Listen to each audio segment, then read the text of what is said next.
Hello everyone, I'm Victoria and I'm back again with another video, and in this video I want to talk about my favorite books that I've read this year.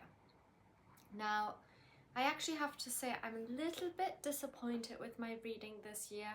I read more than last year, but when I was considering all of the books that I had read this year, I found that very few of them I would actually say were amongst my favorites or were standout reads and were books that I would either want to reread or that I would recommend. However, across these 45, I have selected 6 that I want to talk about in this video. I also want to have a quick note about the books in general. So I have this little notebook in which I try to jot down my thoughts after each book that I read.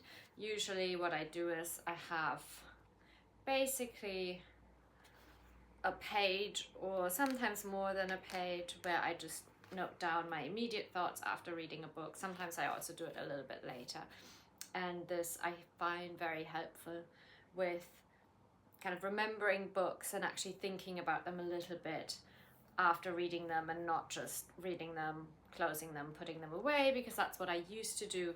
But I found when I actually jot down my thoughts, I have more to say and more to think about that I otherwise wouldn't, or like thoughts come to me that I otherwise wouldn't have had. Okay, so the 6 books I want to talk about are these, and as you can see, this is only 5 books because my absolute favorite book of the year I have already lent to a colleague because I thought it was so good and he was looking for book recommendations. So it's actually currently on loan and I haven't gotten it back yet, but I'm hoping to get it back.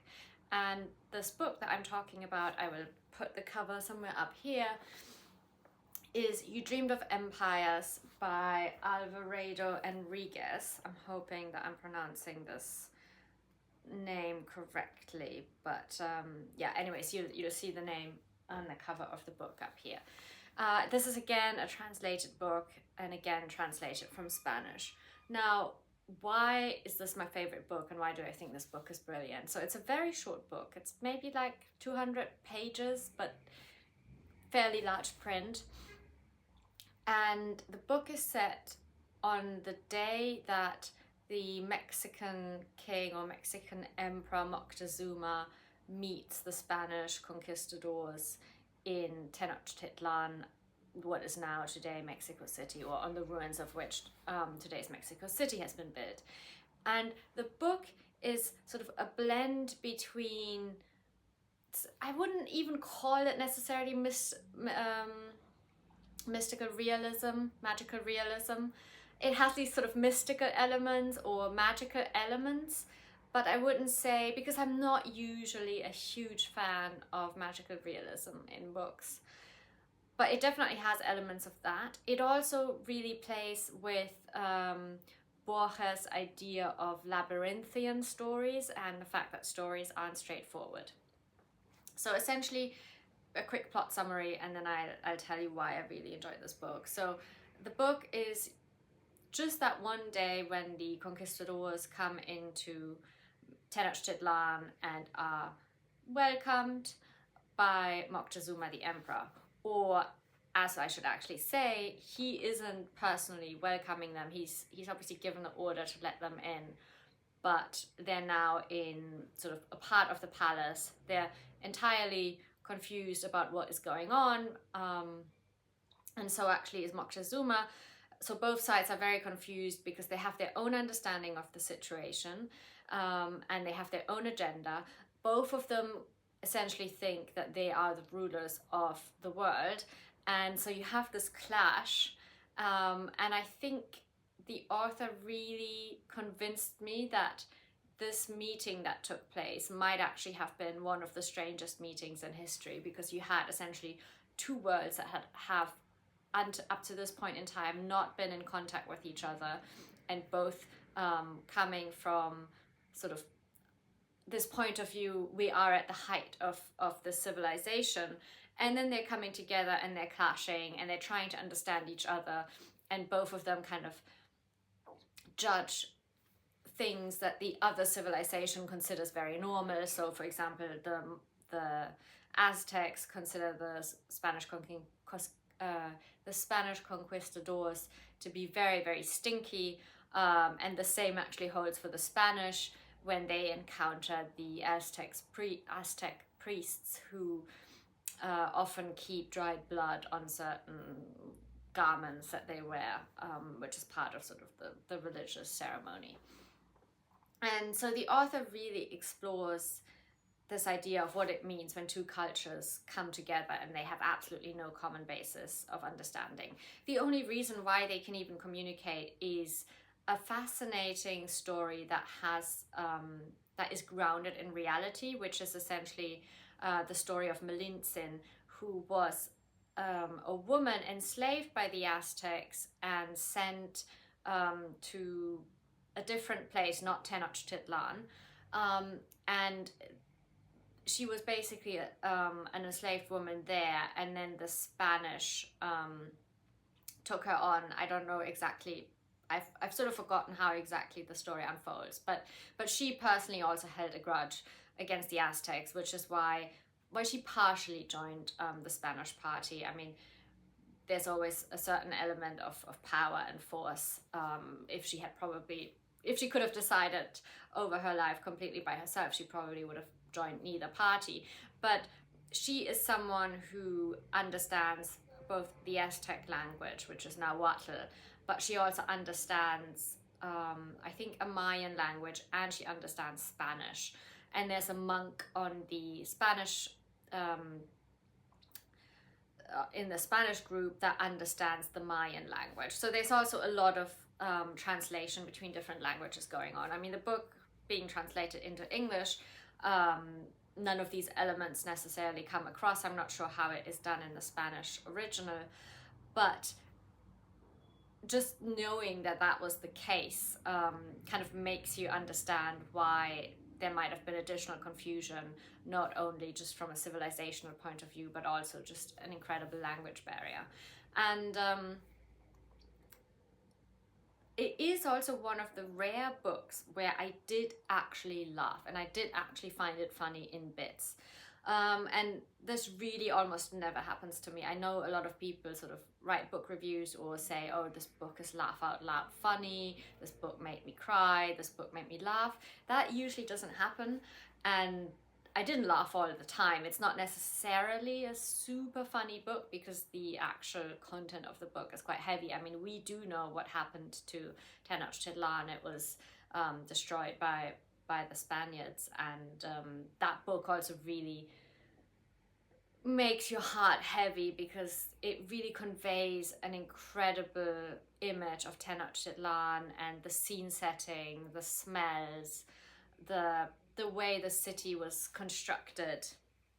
I mean, it must have been an incredible city. And yeah, so there's a lot of scene setting, and there are funny bits in there where I did actually laugh. So that's, I think, for me, another really big endorsement for the book, because I rarely ever laugh. Yeah, this was also a book club pick that I discussed with a book club that I'm hosting, and we had really good discussions. In fact, opinions were divided on the book. Some people thought it was too confusing because also the names sometimes change, in the sense that there's different honorifics that the Aztecs use to refer to each other, and the author plays by using multiple of these honorifics. So you do need to pay a little bit of attention, but I thought it added to that, it added to conveying this actual sense of confusion that might have been felt on both sides. And before I read the book, I do, because I knew very little of this period in history, so I did read Camilla Townsend's The Fifth Son, which is a non-fiction historical account of the Aztecs, and she actually learned Nahuatl, the language of the Aztecs, and worked with actual Nahuatl sources and not just Spanish sources. And I did find that book incredibly fascinating. So I would also, if you're looking for nonfiction recommendations, or you're looking for combining a fiction and a nonfiction read, I would combine these two books, and I think it probably enhanced my enjoyment, and yeah, it just fascinating. So that was sort of my top read. Oh, right, I was talking about the book club and opinions being divided, and one of the gripes being that the books can be slightly confusing. The other gripe that someone had, and I think that's also a fair point, is the writing style is quite dry, and there is trigger warning. There is a rape scene in the book at some point, and it isn't necessarily part of the plot, and it isn't super relevant, and it is also kind of brushed off fairly quickly, and people were critical of that in the sense that, was it sort of gratuitously included? Does it have, was it not sort of,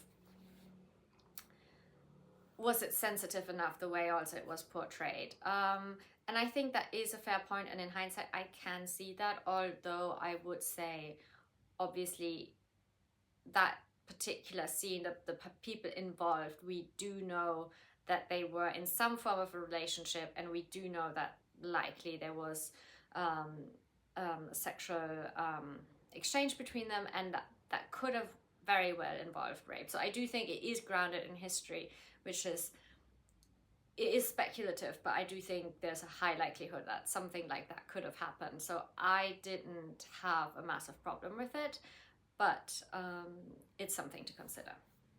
Okay, now I've talked already way too much about my favorite book. I'll try and be quicker about the other 5 books. I'll start with the bottom one here. And this is essentially a sequel in some ways, and I haven't even read the first one. This is the Bookbinder of Jericho by Pip Williams, but you can read it as a standalone volume. And this was a gift, and I have to be honest, when I first received the gift, I was a little bit apprehensive because it seemed not very sort of highbrow, or like not necessarily very interesting. It covers a period in history that is it's set here in Oxford, and it covers the period of the Second World War and what happened to the Oxford University Press during that time, and the people that worked there, in particular the women that worked there. And I thought, I was apprehensive because I thought, will this book do the subject and the period justice? Will it be a little bit sort of too superficial?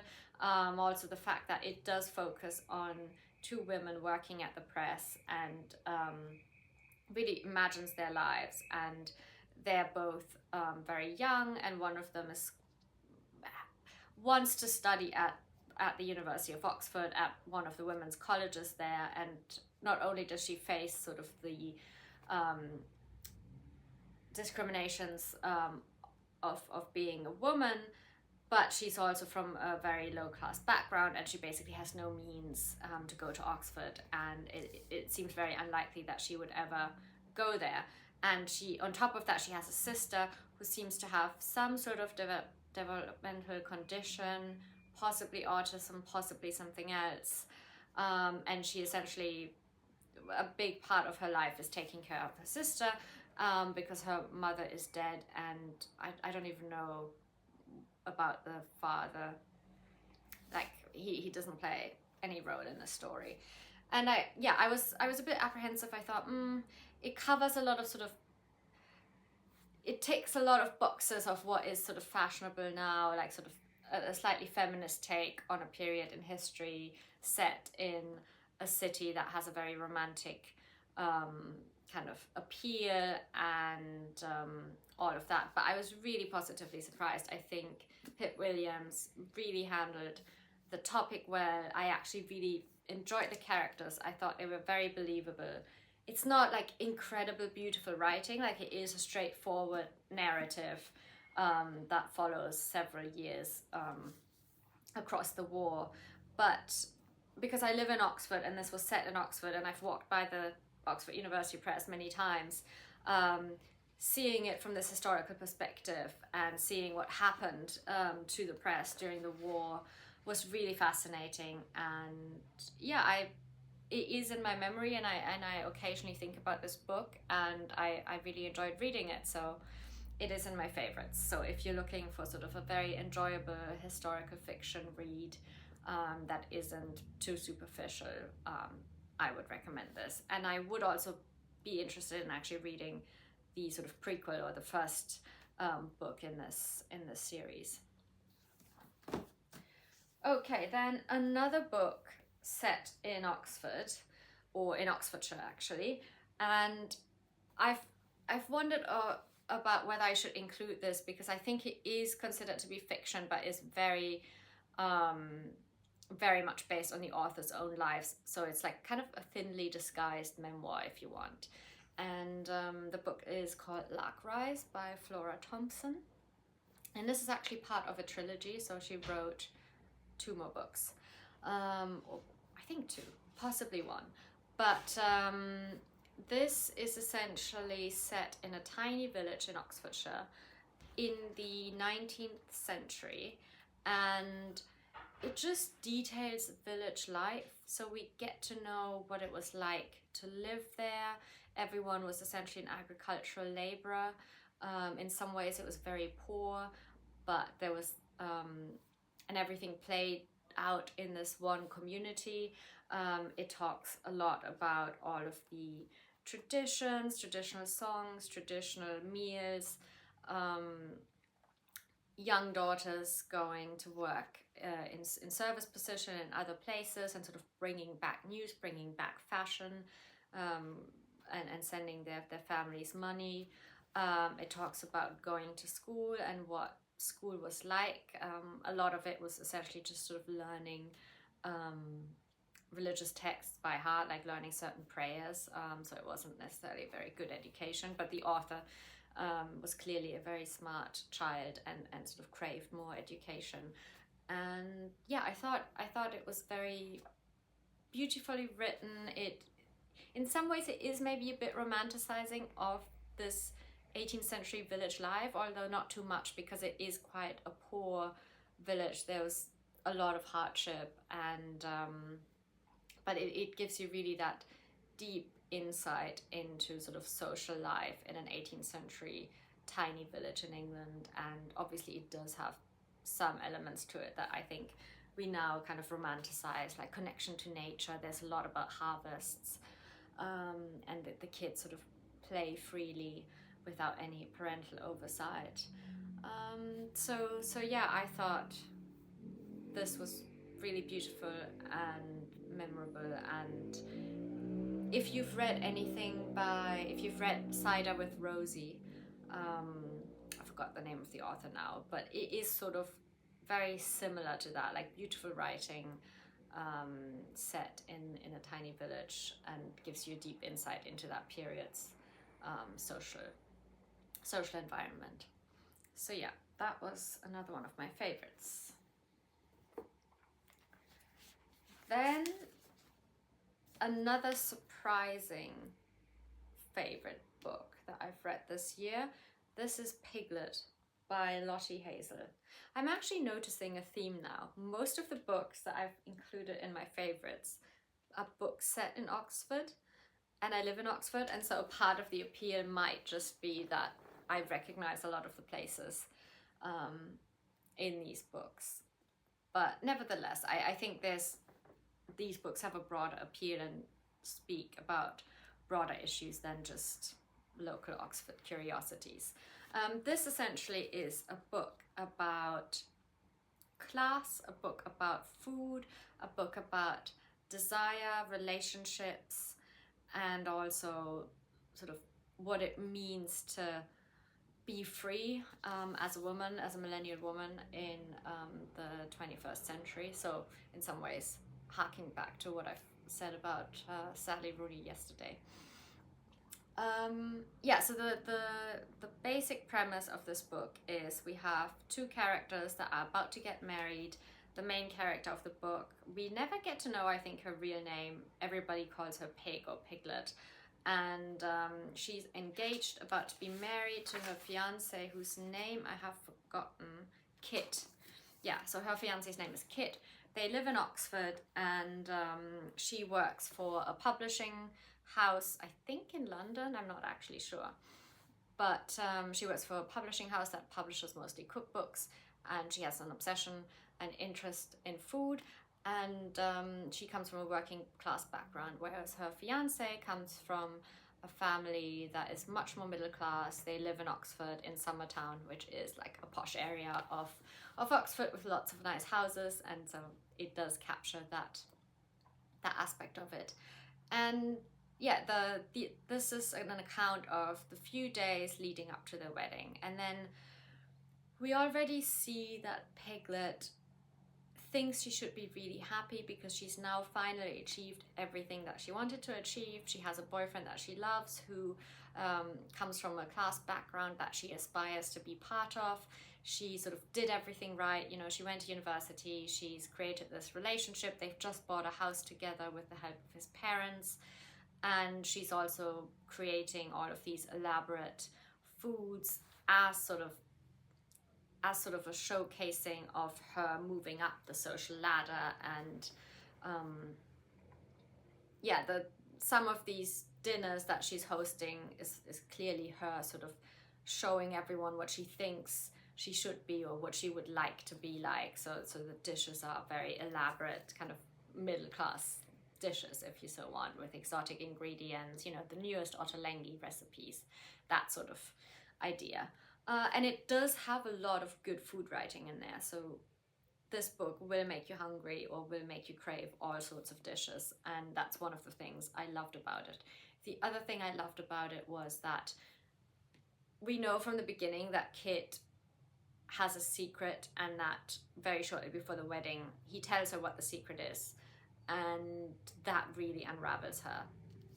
And so if you don't want spoilers, then again I'll put a timestamp down below. But after Kit tells her the secret, she unravels and sort of lets loose all of her desires that are also wound up with food, and sort of gorges herself on various different foods that she's always been craving. And this obviously speaks to this idea that she wasn't actually really satiating any of her desires.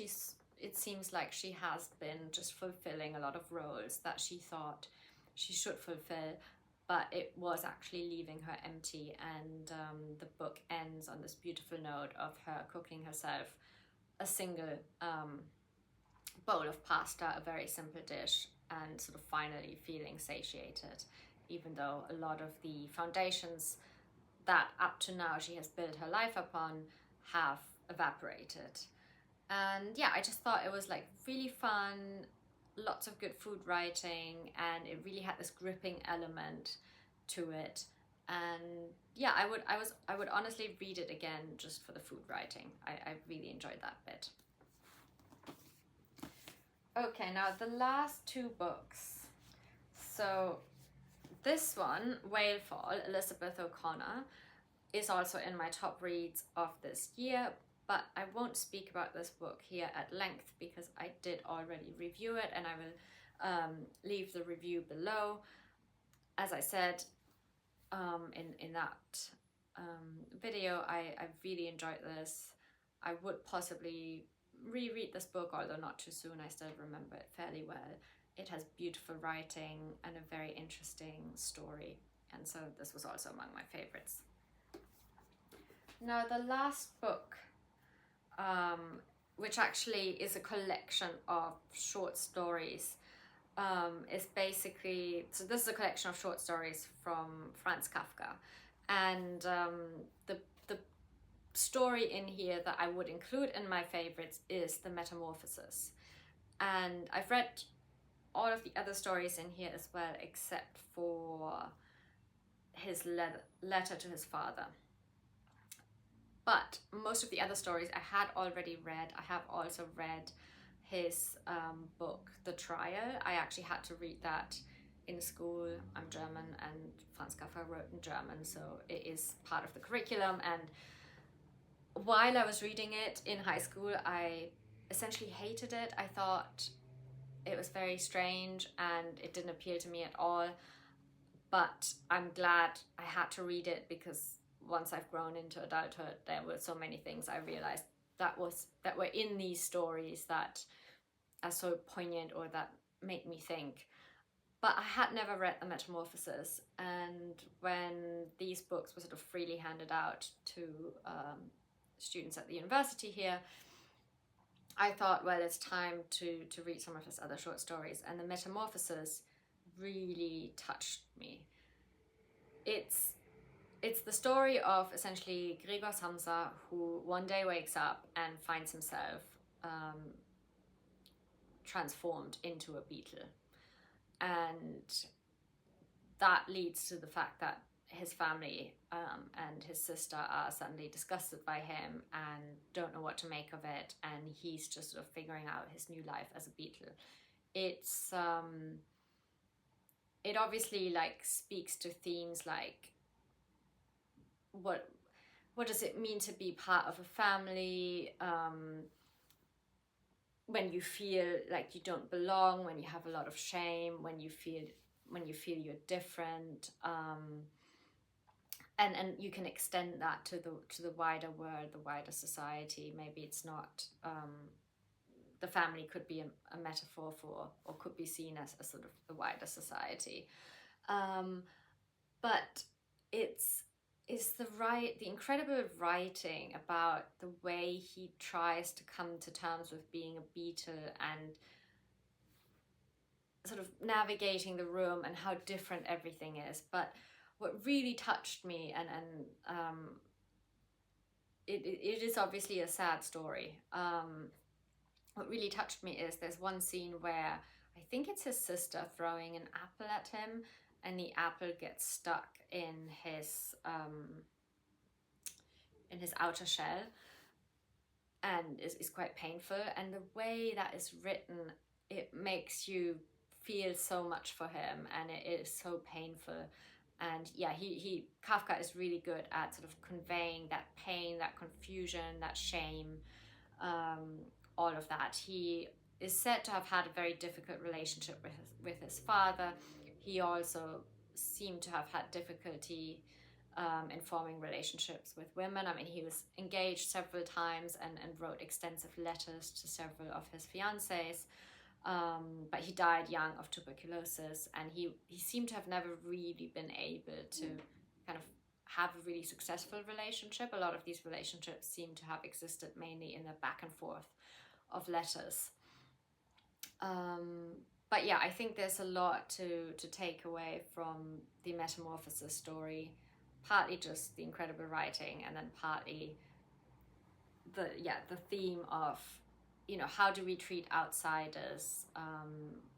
Why do we consider certain people, groups, or animals, or things to be disgusting? What inspires this sort of hatred, and seeing it sort of from the beetle's perspective, I think is just very humanist and very empathetic, and that's why I love this story. I mean, I did read the story in English, which is slightly ironic. I should have probably read it in German, but this was freely distributed, so that's the format in which I read it. So yeah, so these are my 6 favorite books of this year, and I'm hoping that next year I will have a slightly bigger haul of great books to remember, because if I'm thinking back to 2023, I think I had a slightly better run with books, and I had more books that I really enjoyed and really remembered fondly. It could also just be that the second half of my year was quite stressful, and I think that can always affect your reading experience. I think a lot of these readings are also quite place related. I didn't have that so much in 2023 either, and I'm slowly, the more I'm reading, I'm slowly figuring out my reading tastes and sort of learning which books I will actually enjoy, because sometimes I also get carried away reading sort of the newest releases or what's on the Booker Prize long list or the Women's Prize long list. And I do sometimes find that I discover good books on there, but I've also noticed that I have like a certain kind of style or type of book that I just know I will enjoy a lot, whereas some of the books that are maybe more straightforward narratives I'm not enjoying quite as much. I mean, I do enjoy a good straightforward narrative as well. For example, Maggie Farrell's The Marriage Portrait was one of my favorite books of 2022, and I read it over Christmas, and it's a very straightforward narrative, and I love that book. But I think the books that I tend to really enjoy are a little bit more sort of unusually experimental and made me think a lot more, and are possibly not quite as easy and straightforward to understand immediately. And I do want to think about the book a bit more, and I do want to feel like I've gained a new perspective or learned something that I didn't know before. So yeah, I might, let me know if you'd be interested in a video on my favorite books from 2023 or 2022, or what other sort of suggestion you would have for videos. But yeah, until then, I'm hoping you have a nice holiday season and get to read good books, and I'll see you in my next video. Bye!